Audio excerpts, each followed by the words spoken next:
내일의 품격, 김성환의 시사야에서 챙겨가세요. 하루를 마무리하는 시간 꺼내보는 당신의 지식 창고. KBS 1라디오 김성환의 시사야.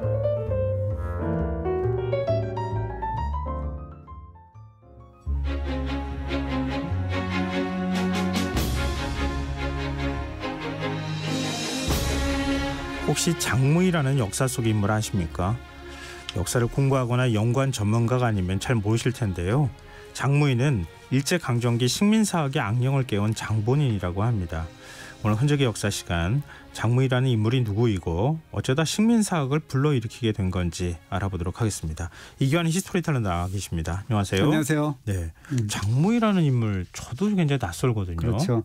예, 1700년 전 그 황해도 사리원에 살았던 사람인데 예. 이분의 정치를 하려면 시계를 114년 전 1909년 10월로 돌아가야 된다라고 생각이 드는데요. 예. 당시 그 통감부 고건축 촉탁이었던 세키노 다다시가 그 평양일보 사장으로부터 뭔가 대동강 남쪽 강변에 고분이 있는 것 같다라는 이야기를 듣고 고분 2기를 조사를 합니다. 네. 그 결과 놀라운 게 뭐냐면 벽돌로 만들었는데 무덤방을 거기서 보면은 청동거울이라든가 무기라든가 한나라 동전인 그런 오수전이 쏟아져 나왔는데요. 네. 그래서 그걸 서감동 벽돌 무덤이라고 했고 한 달이 지난 11월에도 이 도쿄대 조사팀 이만희씨 유류라는 사람이 이제 주도를 했는데 그 대동강변에서 같은 형식의 무덤을 그 조사를 했어요. 그걸 네. 서감동 을분이라고 하는데 근데 이 두 발굴단이 그 이 두 곳의 벽돌 무덤을 모두 고구려 고분이다라고 판단했습니다.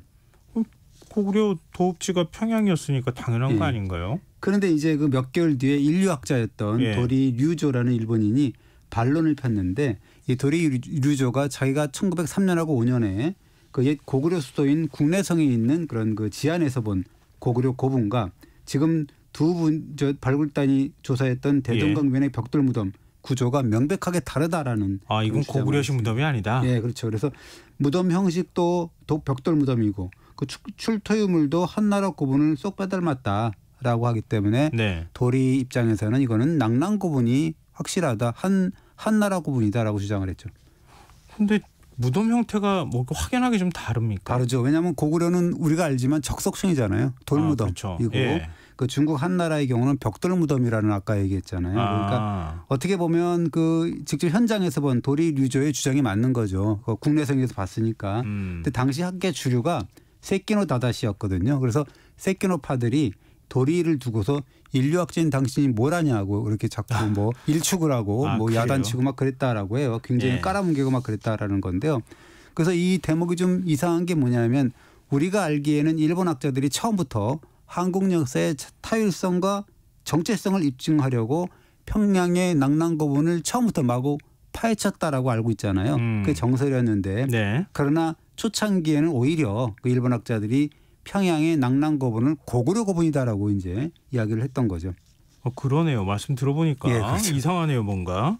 그러니까 세키노는 한반도에 한사군이 존재했다는 사실을 좀 무시한 건가요? 아닙니다. 이 세키노도 역시도 그 기원전 108년부터 기원 후 313년까지 평양에서 한강 이북까지 그 사이에 한사군이 존재했을 것이다라는 거는 굳게 믿고 있었는데 그럼에도 불구하고 세키노는 1909년과 10년만 해도 대동강변의 벽돌 무덤인 낙랑고분으로는 여기지 않고 고구려 고분이다라고 이제 얘기를 한 거죠. 그럼 일제 낙랑군 이 유적 조사가 처음부터 이게 뭔가 계획하에 시작된 건 아니란 얘기네요. 그렇습니다. 그렇다는 얘기입니다. 그래서 그 한국 역사의 타율성, 정체성을 강조하기 위한 일제 대대적인 그런 한사군, 낙랑군 조사 되게 그 우연히 이루어졌고 그것이 이제 장무이라는 인물하고 연결이 돼 있는데요. 네. 그때가 1911년 10월이었어요. 세키노 다다시가 서울의 이화원과 박물관에서 소장 유물을 검토하다가 명문 그 벽돌 하나 봤는데 여기 보니까 황해도 봉산굴에서 출토된 것으로 알려진 태강 원년 3년 3월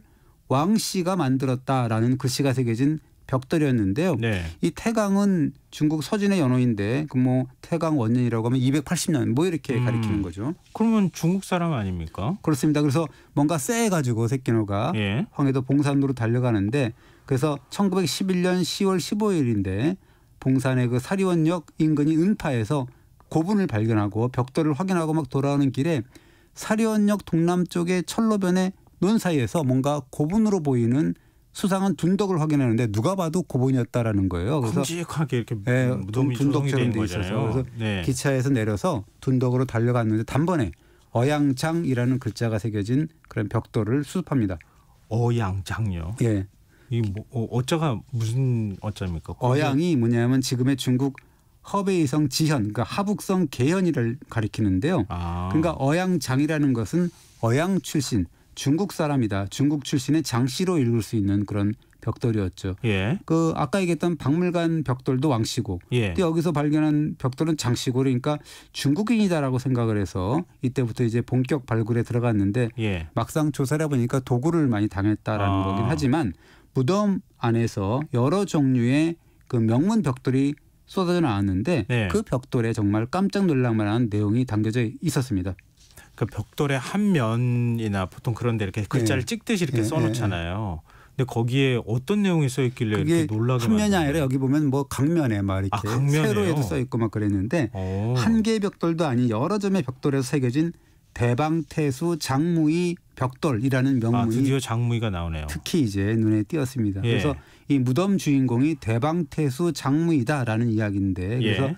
이 고분의 명칭이 장무의묘다라는 명칭이 붙었고 그리고 이 명문을 보면은 무신년이라는 간지로 해석될 수 있는 명문 기와들이 많이 나왔거든요. 네. 그래서 그리고 이제 또 이 무덤 주인공의 장사를 위해서 장르를 위해서 그 벽돌 무덤을 조성했음을 알린 일종의 애도문 형식의 그런 명문 벽돌들 이런 것들이 계속 출토가 됐습니다. 애도문이 어떤 내용입니까? 이런 내용이에요. 천생 소인이 군자를 공양하니 1000명을 시켜서 그 벽돌을 만들어서 부모를 장사 지냅니다라는 내용이 있고 그리고 슬프다. 부인 또는 그분께서 갑자기 백성을 등지시니 백성이 수심에 차 날마다 밤마다 평안치 않고 영원히 무덤에 계시니 애통함이 인정을 찢는 듯하다라는 그런 애도문 같은 그런 명문이 있고요. 네. 그 외에도 8월 28일 벽돌을 만들었는데 80석주 이게 단인 것 같아요. 80석주가 들어있다라는 명문도 있고 그리고 태수의 바로 밑 부하가 주부라는 그런 관직인데 네. 그 조주부가 전돌 제작을 주관하면서 정성스러운 마음에 눕지도 않았다라는 벽돌도 있는데 뭔가 상간의 무덤 조성을 위해서 벽돌을 찍어내면서 불철주야 뭐 그런 작업을 한 그런 조주부라는 그런 인물의 어떤 노심초사 이런 것들도 보이는 그런 명문이었죠. 근데 이렇게 벽돌에다가 많은 글자를 찍어 놓았어요. 그렇습니다. 지금까지 확인돼서 여러 곳에 소장된 장무이묘 출토 전돌 그러니까 같은 내용이 많이 담겨 있고 막 그러거든요. 예. 그것이 14종에 81점 그것이 국립중앙박물관 소장이 11종에 54점이 포함되어 있습니다. 그게 굉장히 많은 거고 그 발굴단이 요 장무이묘만 조사한 건 아니라 예. 주변에서 그 주변에서 지탐리 토성이라는 걸 조사했더니 장무이묘와 같은 유물 비슷한 유물이 출토가 되었더라. 그래서 일본 학자들이 여기에 한사근 중에서 대방군의 존재가 있구나라고 이제 깨닫게 된 거죠. 또 우린 낙랑군은 뭐 너무나 잘 알고 있는데 대방군은 좀 생소한데요. 그렇습니다. 이 대방군의 존재 위치에 대해서는 여러 설이 있습니다. 그중에 이제 통설을 꼽자면 기원전 108년 무렵에 설치된 한사군이 낙랑군, 진범군, 임등군, 현도군이라고 우리가 배웠는데 네. 그중에 진범군의 한 현이었어요. 대방군이. 그런데 기원전 82년에 낙랑군으로 편입되어 있다가 기원 후 3세기쯤에 그 중국인인 공손광이라는 사람이 대방군으로 승격 부활을 시킨 거죠. 그러다가 기원 후 313년에 미천왕 때 고구려 미천왕 때 고구려 군에 의해서 소멸될 때까지 한 100여 년 정도 유지를 했던 그런 그 군입니다. 그러면은 딱 100년 안에 들어가는 그 시기에 만들어진 무덤이다 이렇게 추정할 수 그렇습니다. 있겠네요. 아까 그 무신년이라고 했지 않습니까? 예. 그런 경우 명문 벽돌에 등장하는 대방태수 장무이하고 그 무신년 간지를 연결하면 그것이 288년 무신년에 해당된다. 왜냐하면 대방군이 313년에 소멸되었으니까 그 이전에 무신년이다라고 볼 수가 있는 네네. 거죠. 그렇다면 장무이묘 인근에서 확인된 지탐리 토성이라는 곳은 뭐냐? 대방군의 행정관서가 있던 무슨 군청이라든가 읍성이라든가 그런 도읍 같은 그런 것이 존재했던 것이 아닌가라고 해석을 한 거고요.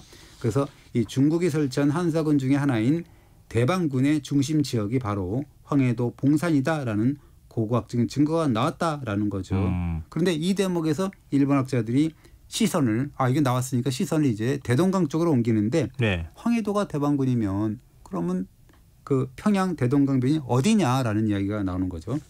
그럼 그건 낙랑군이라는 거예요? 그렇습니다. 그래서 그제서야 대동강변에 예전에 발견됐다는 1, 2년 전에 발견된 그런 전돌 무덤이 이게 고구려 무덤이 아니라 낙랑고분이 맞구나라는 생각을 이제 하게 되는 거예요. 그래서 세끼노를 신봉하면서 도리 류조의 견해를 말도 안 되는 거라고 일축을 했던 일본의 주류학자가 이제 술렁이게 되고 예. 입장을 이제 서서히 바꾸게 되는 그런 계기가 되는 거죠. 그러니까 장무이라는 인물이 식민사학의 악령을 깨웠다 이렇게 표현했던 거군요. 네, 그렇습니다. 그래서 1909년 11월에 세끼노 다다시에 이어서 대동강변의 서감동 을분을 조사했던 아까 얘기했던 도쿄대 이만희시 류가 먼저 발빠른 그런 행보를 보이게 되는데 네. 1909년에 조사했던 서감동 을분의 주인공이 처음엔 고구려라고 했다가 예. 낙랑군으로 이제 낙랑인으로 바꿔버리는 거예요. 왜 그러냐면 그 을분에서 나온 칠기 허리띠의 명문을 보니까 왕 X명이라는 게 있었어요. 근데 그것을 그때는 몰랐는데 예. 나중에 발견하게 된 건데 예. 중국에서 건너온 낙랑 왕씨다라고 이제 관련을 지은 거죠. 그러다 보니까 주류학계를 대표하던 세끼노도 은근슬쩍 이제 낙랑서를 개진하게 되는 예. 거죠. 그래서 이 1912년에 장미묘를 조사하면서 이 장미묘를 보니까 1909년에 자기가 대동강변에 조사했던 그런 서감동 그런 전돌 무덤과 같다. 이거는 뭐 중국 고대 그 한나라 무덤과 유사하다라고 이제 다시 재해석을 하게 되는 그런 상황입니다. 재빨리 태도를 바꾼 거네요. 그렇습니다. 학설 세탁이라고 우리가 이렇게 얘기를 할 수가 있는 건데 그 1909년 당시에 고구려 무덤으로 규정된 서감동 고분이 세끼노에 의해서 이제 낙랑 고분으로 수정되는 순간이다라고 볼 수가 있고 그 후에 이른바 대방태수 장미묘의 나비효과 이것은 정말 낙랑 광풍으로 이어진다라는 건데요. 이 낙랑 찾기에 이제 그 일본 학계에서 혈안이 되어 있는 거예요. 그래서 급기야 1913년 이마리시하고 짝을 이뤄서 대동강 남한에 밀집한 그런 고분군의 한가운데에서 낙랑 토성을 발견을 하고 이어서 이제 평남 용강에서 토성과 함께 점재현이라는 신사비가 발견됐는데 이 점재현이 낙랑군 25개 현 중에 하나의 전재현이라고 있거든요. 그래서 예. 낙랑이구나라고 이제 판정을 하게 된 거죠. 이게 식민사학이 벌떡 일어나는 순간인데요. 그러니까 일본 학계가 얼마나 좋아했겠습니까? 그러니까요. 환호를 했겠죠. 그래서 예. 기원전 108년부터 기원 후 313년까지 무려 421년간이나 한반도 서북쪽을 지배해왔던 한사군의 존재가 고고학적으로 밝혀졌다라고 이제 반색을 하게 된 거죠. 네. 그래서 가뜩이나 한국 역사의 타율성, 정체성을 강조하고 싶었던 일제가 옳지구나 하고 이제 싶었다라는 거죠. 그래서 조선 총독부가 1916년부터 5개년 계획으로 그 고적조사 사업을 벌이거든요. 예. 거기에서 이제 평양 일대 낙랑 고분과 대방군 거기가 영순위로 이제 꼽히게 됩니다. 그 이유가 썼는데 뭐라고 썼냐면 네. 이 조선에서 단군 신화의 어떤 건국 신화는 근거를 찾을 수가 없다. 설하다 그냥. 비교적 연대가 명백한 것은 한사군 시기가 처음이다라고 이제 하면서 발굴해야 된다라고 나서게 된 거죠. 뭐 고조선은 물론이고 뭐 우리는 아예 그냥 옛날에 고대 역사 자체가 없는 걸로 취급을 해버렸다는 거잖아요. 한사군부터 한국 역사가 그렇죠. 시작됐다. 그 다음부터 시작된 거니까 결국 중국의 속국에 불과했던 거다. 그렇습니다. 이런 식의 취급을 했던 거네요. 그러면서 이제 그 대방 낙랑군의 영역으로 치부가 됐던 그 서북한 일대가 발굴에 광풍이 불어닥치고 발굴을 하게 되니까 도굴도 뭐 광풍이 불어닥치고 막 그런 상황이어서 네. 일제가 패망 직전인 1944년까지 이른바 발굴 조사로만 파헤친 낙랑 고분이 무려 93기가 됩니다. 그래서 이제 우리가 장미묘가 어떻게 보면 식민사학의 악령을 일깨웠다라고 우리가 이야기할 수가 있습니다. 그럼 장무이라는 인물은 어떤 사람이었어요? 그러니까 어떻게 보면 장무이라는 이 사람이 언제다 뭐 이렇게라고 볼 수가 있는 건데 1700년 전 사람이니까 사실 억울하죠. 자기가 의도한 건 아니니까. 그런데 이 장무이 묘를 둘러싸고 최근에 흥미로운 견해가 등장을 하고 이것이 정설로 바뀌었는데요. 뭐냐면 이 무덤의 조성 시기가 288년이 아니라 348년이다라는 해석이 통설로 인정이 되고 있더라고요. 지금은 바뀌어가지고. 60합자가 지금 뒤로 밀린 거네요. 그 연도가 중요한 게 288년이면 대방군이 존재했던 시기고 348년이면 대방군이 소멸한 게 313년이니까 소멸한 지 35년이 지난 후지 않습니까? 그러면 어떻게 되는 거예요? 이게 완전히 이 조성자도 달라지고 이 사람 자체가 달라지는 거 아닙니까? 그렇습니다. 그래서 이 1910년대 발굴자인 세끼노 역시도 의심 없이 아까 얘기했듯이 아니 뭐 그냥 288년이다라고 생각을 해서 그렇게 이제 장미묘로 확정을 한 건데 예. 그 최근의 연구는 뭐냐면 무덤 형태를 연구를 해봤는데 새로운 차관점이 발견됐더라. 무덤벽이나 천장을 보니까 석회가 두껍게 깔려 있는 걸 확인하고 예. 이런 그 석회가 두껍게 깔려 있는 거는 덕흥리 고분과 같은 그런 고구려 고분에서 전형적으로 보이는 양상이다라는 거고 그리고 무덤을 가만히 보면 100% 벽돌 무덤이 아니라 지붕만큼은 돌판으로 덮었다라는 사실을 알 수가 있었습니다. 그럼 이건 어디 중간 뭐 섞은 거라고 봐야 됩니까? 아니면 고구려인들이 예. 중국의 영향을 받아서 고구려식으로 만든 거다 이렇게 그러니까 해석해야 이것은 되는 이제 건가요? 벽돌 풀어서 돌덮개라는 절충형인데 예. 이것이 그 대방군 멸망 후인 4세기 때 무덤 고구려 무덤에서 보이는 형식이다. 전형적인 형식이라는 거죠. 그래서 뭐 독림이라든가 이런 고분들의 사례가 있는데요. 예. 그리고 여기에 또 뭐냐면 무덤의 평면 형태가 사각형이라는 것. 그다음에 무덤의 겉모양 크기에 비해서 매장 주체부가 굉장히 작다라는 것도 고구려적이다. 대표적인 케이스로 고구려의 태왕릉, 그다음에 강서삼묘, 호남리 사신총 뭐 이런 것들이 고구려적이더라라는 걸 알 수가 있습니다. 그럼 장미묘가 대방군 멸망 후에 그러니까 조성된 거라는 건 거의 확실하다고 봐야 되겠네요. 그렇습니다. 이 장미묘와 가장 유사한 고분의 형태가 고구려 국내성이 존재했던 지안의 우산 3319호 고분이라고 있어요.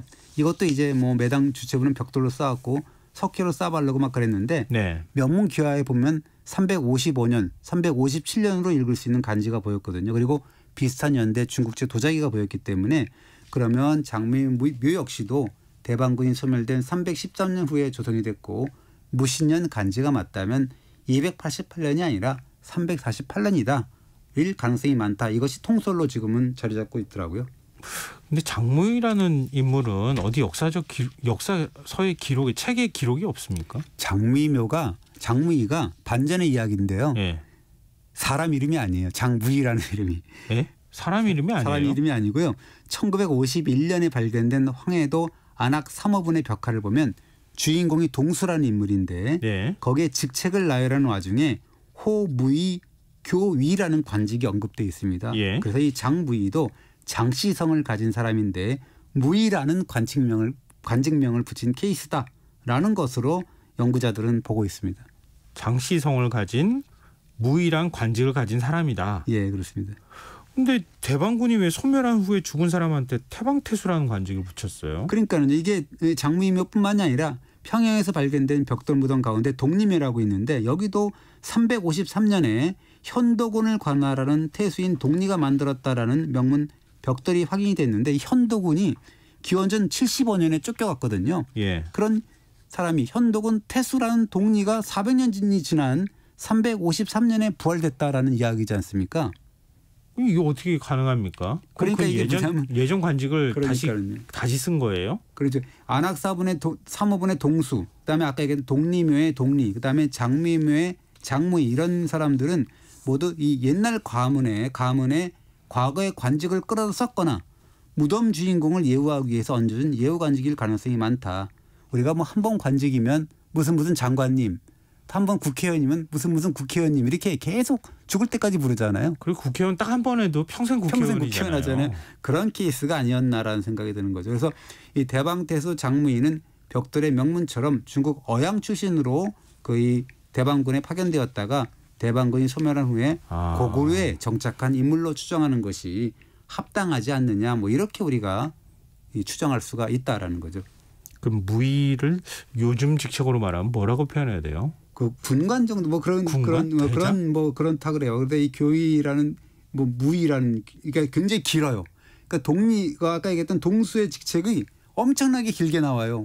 예. 수십 자가 나오는데 그 중에 하나가 이제 그렇죠. 짧게 잘라가지고 그냥 그렇죠. 우리가 불러서 쓰는 거네요. 예, 그래도 왜냐하면 너무 많은 그런 직책들을 이렇게 막 붙이고 그 죽은 사람의 예우라는 거죠. 우리 러시아 사람들 이름 그렇잖아요. 조부 때부터 이름 다 붙여가지고 이름 짓잖아요. 맞아요. 그런 좀 비슷하네요. 네, 그러니까 출신은 중국이지만 고구려에 정착했으니 고구려인이다 이렇게 얘기해도 되는 거네요. 그러니까 이게 아까 얘기했던 그 안악 3호분 벽화의 주인공 동수의 뭐 어떤 그 국적을 가지고도 중국인이니 그럼 뭐 고구려인이 해갖고 논란이 많거든요. 네네. 근데 촌스럽다 요즘에는 그런 그 설이 많아요.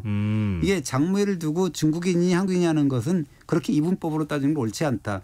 외국인이라도 이 땅에 정착해서 수십 년간 터전을 젓고 살았으면 그것이 한국인이 아니냐 뭐냐 이거죠. 지금 관점에서도 그렇잖아요. 100년 전 50년 전에 귀화한 중국 사람을 중국인이라고 합니까? 한국인이라고 하잖아요. 그렇죠. 그렇게 따지면은 그렇게 막 논란을 만들고 중국인이다, 조선인이다, 고구려인이다 이렇게 따지는 거는 그렇게 옳은 그런 뭐 접근법은 아니다. 네. 하기야 뭐 그 시절에 어디 뭐 요즘 뭐 휴전선 철책처럼 그렇게 철책을 그어놨겠습니까? 뭡니까? 그냥 사람들 막 다 건너다니던 시절이었는데. 국경선도 이렇게 뭐 했을 그렇죠. 거고. 그렇습니다. 그러니까 우리의 정체성, 문화적 정체성, 민족의 정체성을 어떻게 이해해야 되는지 그런 맞아요. 점에서 이제 시사점을 가지고 있는 그런 장무이라는 인물에 대해서 오늘 살펴봤습니다. 흔적의 역사 지금까지 이기환 히스토리텔러였습니다. 고맙습니다. 감사합니다. 김성환의 시사 오늘 순서 여기서 마칩니다. 모바일 쿠폰 당첨자는 홈페이지 공지사항에서 확인하실 수 있습니다. 지금까지 시사평론가 김성환이었습니다. 고맙습니다.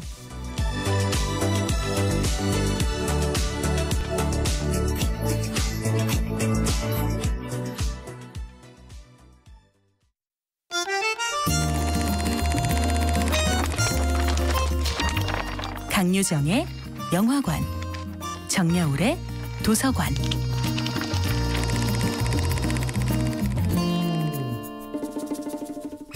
안녕하세요. 여러분과 아름답고 풍요로운 책 이야기를 나누고 있는 작가 정여울입니다. 오늘 함께할 책은 뮤리엘 자크의 오디세우스 이야기입니다. 오디세우스가 만약 야심만 가득한 사람이었다면 그는 고향을 떠나지 않았을 것입니다. 여러 가지 현실을 고려했을 때 역시 오디세우스는 떠나지 않는 편이 훨씬 나았습니다. 하나뿐인 아들 텔레마코스는 유복자로 커야 할 운명에 처할 것이고 아내 페넬로페는 수많은 구원자의 애정을 가장한 협박 속에서 두려움으로 밤을 지샐 것입니다. 무엇보다도 항해술조차 제대로 발달하지 않았던 시대에 먼 바다를 향해 나간다는 것은 위험천만한 일이었습니다. 하지만 그럼에도 불구하고 오디세우스는 길을 떠납니다. 트로이 전쟁을 승리로 이끌었으며 마침내 온갖 파란만장한 모험의 이야기 속 주인공이 되어 고향인 이타카로 돌아옵니다. 그런데 가끔은 이렇게 확연히 드러난 주인공보다 숨은 조연의 삶이 더욱 궁금해질 때가 있습니다. 오랫동안 스토리텔링의 주체는 늘 힘있는 자들의 몫이었지요.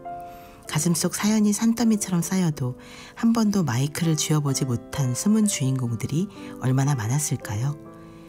예컨대 오디세이아의 명실상부한 주인공은 온갖 기지를 발휘하며 장애물을 물리치고 끝내 집으로 돌아오는 오디세우스입니다.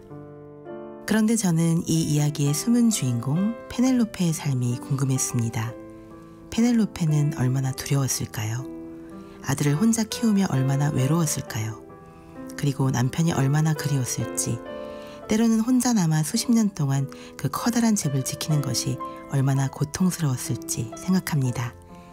작품에는 페넬로페의 복잡한 감정 묘사가 나오지 않지만 그녀는 결코 수동적이고 고분고분한 성격은 아닙니다. 오디세우스가 집으로 돌아왔을 때 오디세우스가 정말 남편이 맞는지 가장 의심스러운 눈길로 집요하게 관찰한 사람, 결정적인 증거가 나올 때까지 남편을 끝까지 믿지 못한 사람도 바로 페넬로페입니다. 오디세우스의 이야기는 모험과 승리의 역사지만 페넬로페의 이야기는